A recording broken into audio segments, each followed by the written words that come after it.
اعوذ باللہ من الشیطان الرجیم بسم اللہ الرحمن الرحیم۔ السلام علیکم، امید ہے کہ آپ ٹھیک ہوں گے، صحت یاب ہوں گے، اللہ آپ کو ٹھیک رکھے۔ میں ہوں اقبال احساس اور آپ دیکھ رہے ہیں اور سن رہے ہیں اردولان۔ آج جماعت نحم میں ایک نظم دی گئی ہے، برسات کی بہاریں، ان کے شاعر کا نام نذیر اکبر آبادی ہے۔ تو اسی نظم کا پہلا بند جو ہے وہ ہم پڑھیں گے اور اس کی شرح کرنے کی کوشش کریں گے۔ جماعت نحم میں کہ اردو جو کتاب ہے اس میں یہ نظم جو ہے وہ موجود ہے۔ تو نظم ہے برسات کی بہاریں، شاعر کا نام ہے نذیر اکبر آبادی۔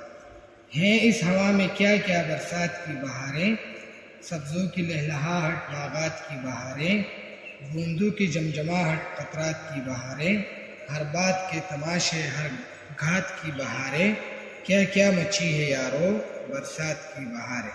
تو یہ بند ہے۔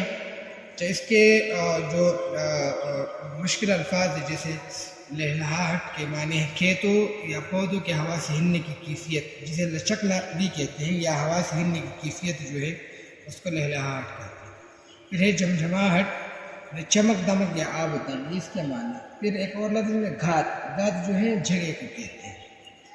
جب آ جاتے ہیں حوالہ دیکھتے ہیں، شاعر کا نام جو ہے وہ نذیر اکبر آبادی ہے۔ جو صنف ہے یہ نظم ہے، اور اس کی جو حیت ہے وہ مخمس ہے، اور ماخذ جو ہے وہ کلیاتی نظیر ہے۔ اچھا، اگر ہم صرف اتنا لکھ دیں جب ہم شرح کرتے ہیں کہ شاعر کا نام اور نظم کا عنوان، اس میں ایک اور چیز میں بھول گیا، نظم کا عنوان جو ہے وہ بھی لکھنا چاہیے، تو برسات کی بہاریں، تو آپ کو نمبرات مل جائیں گے۔ لیکن یہ ایک بہتر طریقہ ہوتا ہے کہ آپ نظم جو ہے، نظم کی جو حیت ہے وہ بیان کریں، تو اس سے زیادہ اچھا اثر پڑتا ہے۔ جیسے مخمس اس نظم کو کہتے ہیں جس کے ہر بند میں 5 مصرے ہوں، یہ مخمس حیت میں ہے۔ تو شاعر کا نام نذیر اکبر آبادی، صنف نظم، پھر اس کے بعد آئے گا نظم کا عنوان، تو برسات کی بہاریں، حیت مخمس، ماخذ کلیاتی نظیر۔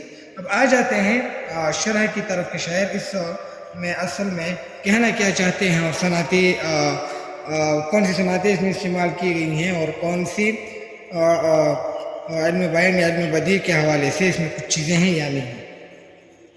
تو آ جاتے ہیں شاعر نے اس بند میں صنعت مراعات النظیر اور صنعت تکرار کا بہترین استعمال کیا۔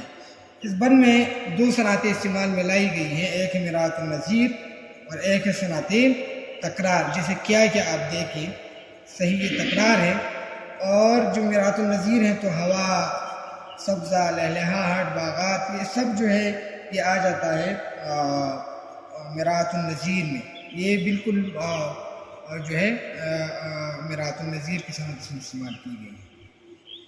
اچھا، شاعر دلکش انداز میں برسات کے موسم کی منظر کشی اور برسات کے موسم کے اثرات پر تبصرہ کر رہے ہیں۔ یعنی اس بند میں شاعر جو ہے وہ برسات کے موسم کی منظر کشی کر رہے ہیں، اور برسات کے موسم کے اثرات جو ہے اس پر تبصرہ کر رہے ہیں۔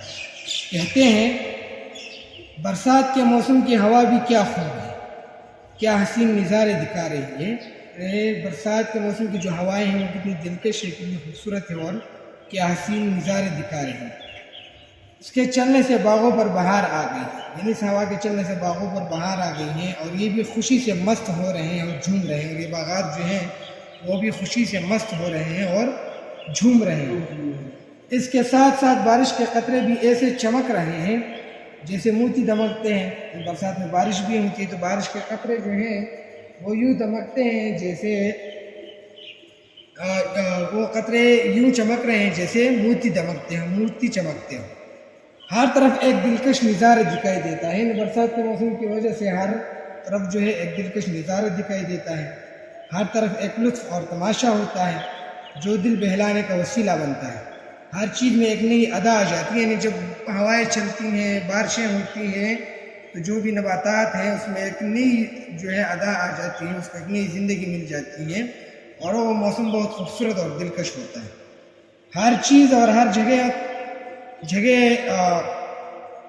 دعوت نظارہ دے رہی ہے، یعنی ہر چیز جو ہے اور ہر جگہ جو ہے وہ دعوت نظارہ دے رہی ہے کہ اور مجھے دیکھ یارو، برسات نے کیسے خوبصورت نظارے اور دلکش ماحول برپا کیا ہے۔ یعنی دوستو، برسات نے کیسے خوبصورت نظارے اور دلکش ماحول جو ہے وہ برپا کیا ہے۔ اچھا، قتیل شفائی کا اس حوالے سے ایک شعر ہے، برسات کے حوالے سے اپنے حوالے میں لکھ سکتے ہیں۔ دور تک چھائے تھے بادل اور کہیں سایہ نہ تھا، دور تک چھائے تھے بادل اور کہیں سایہ نہ تھا، اس طرح برسات کا موسم کبھی آیا نہ تھا۔ تو یہ حوالے میں آپ یہ شعر جو ہے وہ لکھ سکتے ہیں۔ تو یہ نظم کا پہلا بند ہے جس میں برسات کے حوالے سے اور بارش کے حوالے سے اور ہوا کے حوالے سے بات کی گئی ہے۔ یہ ضروری نہیں ہے کہ جو شرح میں نے کیا ہے یہ مستند ہو، اس سے بہتر شرح بھی اور کوئی کر سکتا ہے، لیکن مجھے جو ٹھیک لگا میں نے وہی کیا۔ تو امید ہے کہ آپ کو یہ لیکچر سمجھ آ گئی ہوگی۔ جہاں مسئلہ ہو تو آپ بلا شبہ کمنٹس میں پوچھ سکتے ہیں۔ تب تک اللہ بامان، خاد و آباد خیر۔